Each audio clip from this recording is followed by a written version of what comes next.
What is up, everybody? Welcome to another edition of the Weekend Roundup here on Touchline Talk. Thank you so much for tuning in.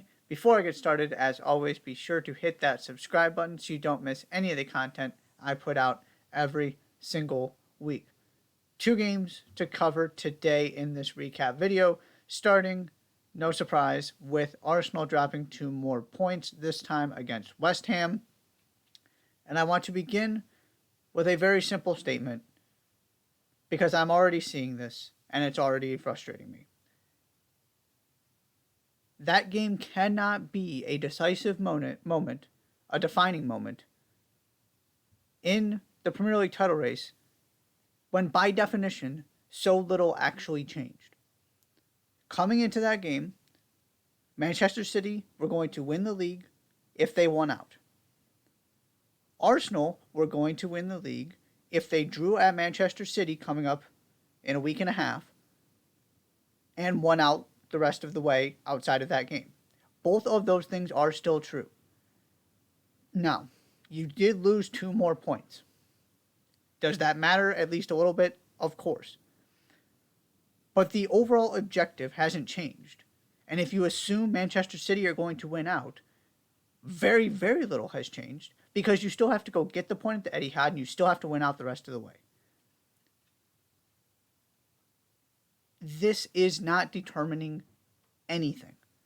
And I'll admit if I'm wrong on this, I find it hard to believe we are going to look back at the end of the season and say that this game is the reason why Arsenal lost and the reason that they gave up the title.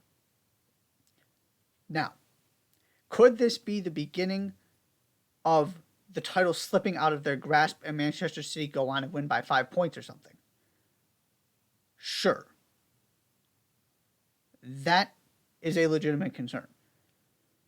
And, you blow a 2-goal lead again. And it was different than the Liverpool game. The Liverpool game, they just got ambushed at Anfield, and that happens.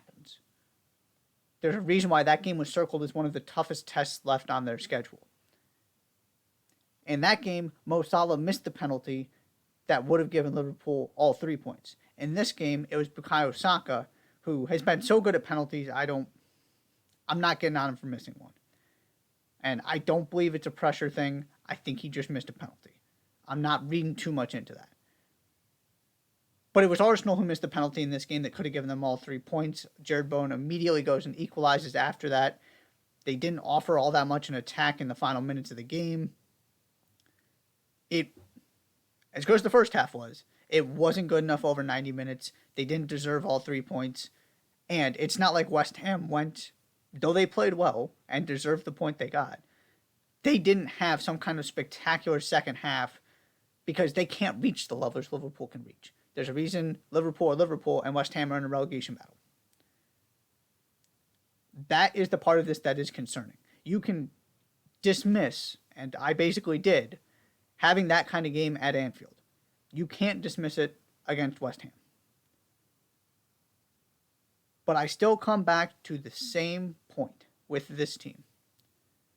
They have earned the benefit of the doubt by the way they have responded every single time when these situations or something similar have happened before. At the beginning of the season, it was making sure that, a draw, a loss didn't turn into multiple games dropping points in a row. And when they had that stretch where they dropped a bunch of points and Manchester City got right back into the title race and everybody kind of assumed that Manchester City were going to overtake them, what do? They pulled off a string of wins, Manchester City dropped points, and then they rebuilt, not to the same extent, but they rebuilt their lead. And now that lead is slipping away a little bit. But they still, as long as that game against Southampton, which they have to have because you have to beat Southampton to win the Premier League, as long as they get that win, they will go into that game at the Etihad with a higher maximum point total than Manchester City. Because they are up 7 and City have 2 extra games to play. And they're going to be played afterward. My point is they will be ahead if they get that draw. That is a fine position to be in. Could it have been better? Obviously. Maybe it needs to be in the end, but we are not there yet. And I've been talking about this philosophy in the Bundesliga, and it applies here too. Where my opinions really start changing about a title race and where I start wondering if a team can keep up is when the underdog is chasing from behind. When you have to go make up points, when you have to go win at the Etihad, if you're Arsenal in this situation. They're not there yet. They don't have to win that game. They need to get a draw. Until that changes, I'm not changing my tune on this. You can say that if you play it from this situation 100 times, Manchester City win more than 50, and that very well may be true. I can't really argue with that, the way Manchester City look right now. But Arsenal are still right there. It is a 50-50 split in terms of if you take the names off of it and just kind of the context of the situation. So if you want to make it 60-40 because it's Manchester City, fine. I have expressed my thoughts on Manchester City before. I still find it hard to believe they're just going to roll off the rest of these wins, though, of course, it's Manchester City, so they can. We are just not to a point where we can make any determinations about this title race because of the gap Arsenal had and the cushion that Manchester City have given them.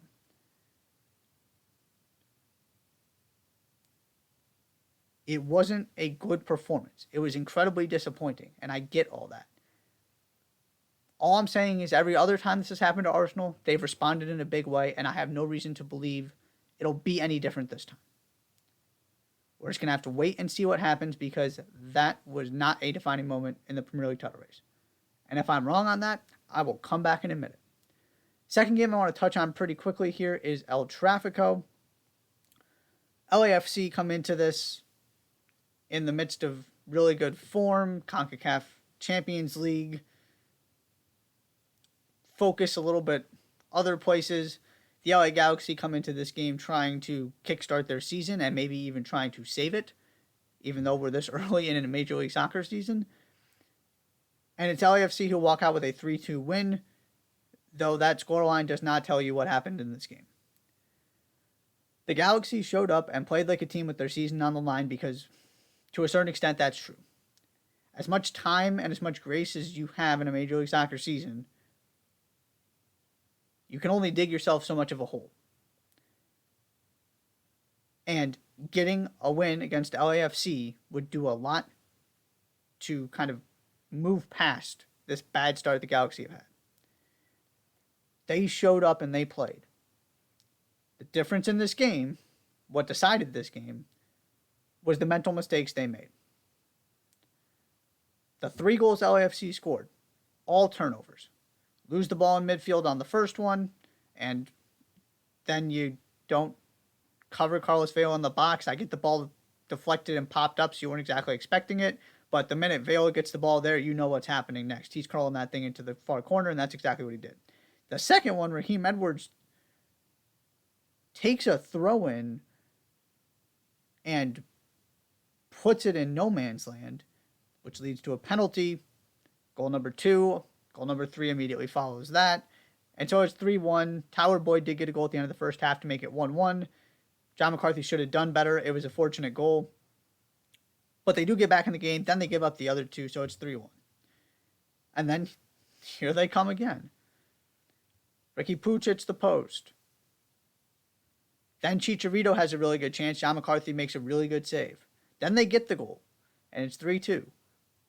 And then McCarthy comes up big again on a couple occasions, and LAFC are ultimately able to secure this win to prevent this comeback from happening and get their first win in that stadium.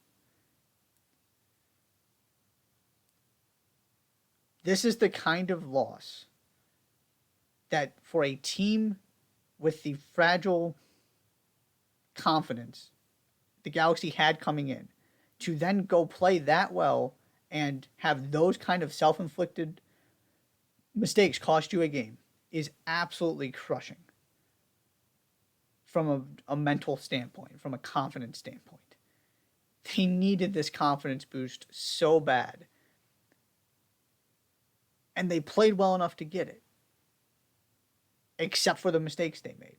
This was all they're doing. And I would argue that is the most frustrating, difficult to deal with type of loss you can have.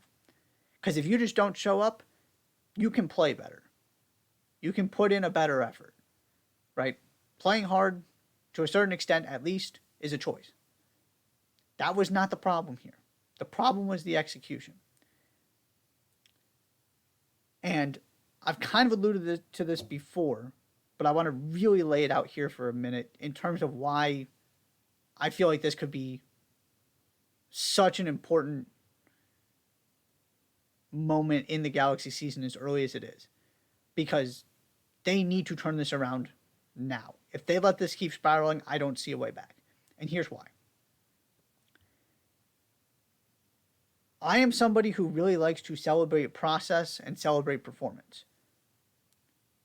I'm not somebody who looks at an end result and kind of makes that the be-all, end-all. And particularly in this sport. And particularly early in a season, where these games just don't matter that much as long as you get into the playoffs. However, there is a danger in this sport, especially, of celebrating good performances too much because they don't always even out in the end. Because there are, those 2-3 moments that define, or decide, rather, most games. Sometimes one team is just way better than the other. But oftentimes it's 2 or 3 moments, like you saw in this game, that are going to decide who wins. And it comes down most of the time to 2 things: finishing and defensive mistakes. This game, it was the defensive mistakes. Giving the ball up in bad areas and letting a team you can't allow to get in transition to get in transition. LAFC are as lethal as, definitely the most lethal team in MLS. And I'm not going to go make a comparison about other leagues. But they are lethal in transition. You give them one opportunity, more often than not, it's one goal. And you saw that in this game. So, right, finishing and defensive errors. Those 2 things aren't always fixable, which is where the danger comes in celebrating really good performances, except for those couple moments, right? They were so good overall, but sometimes you just have a game where things don't go your way. Sometimes you're Brighton of past seasons, who wins the expected goals battle and looks terrific, and then doesn't win because they can't finish. That is a systematic issue. That is a personnel issue. Is it stunning that Brighton, this season, with some new attacking pieces, your Matomas, your Evan Fergusons, Alexis McAllister, etc., have all of a sudden started taking their chances? This isn't that hard to figure out. I know some of those players have been there for a while, but there are also a lot of players who are slowly they're building into a better team. They have better finishers. They've got better players at the front and the top of the field. It isn't Neil Maupay leading that line anymore. Now they're a better team at finishing. You can't just assume that problem is going to fix itself with the same group of players. And then the same with defensive mistakes. If you're not good with the ball at your feet, if you're not good playing out of the back, that doesn't change overnight. Now, maybe you can find a way to minimize those mistakes, and obviously the Galaxy have plenty of time. But those are the 2 areas they are really struggling in right now. And they're not making the playoffs the way they've started, and with the mental headspace they're in right now after this game, without fixing those. And I'm not convinced they can. We're going to have to see. But you have to be pleased with the way your team fought if you're Greg Vanney. They showed up in a big way. And it still wasn't enough. And to me, that's the most concerning part of all. You can show up next time if you don't show up this time. But if you show up and it's still not enough because of mistakes you make, that's a team that's not good enough.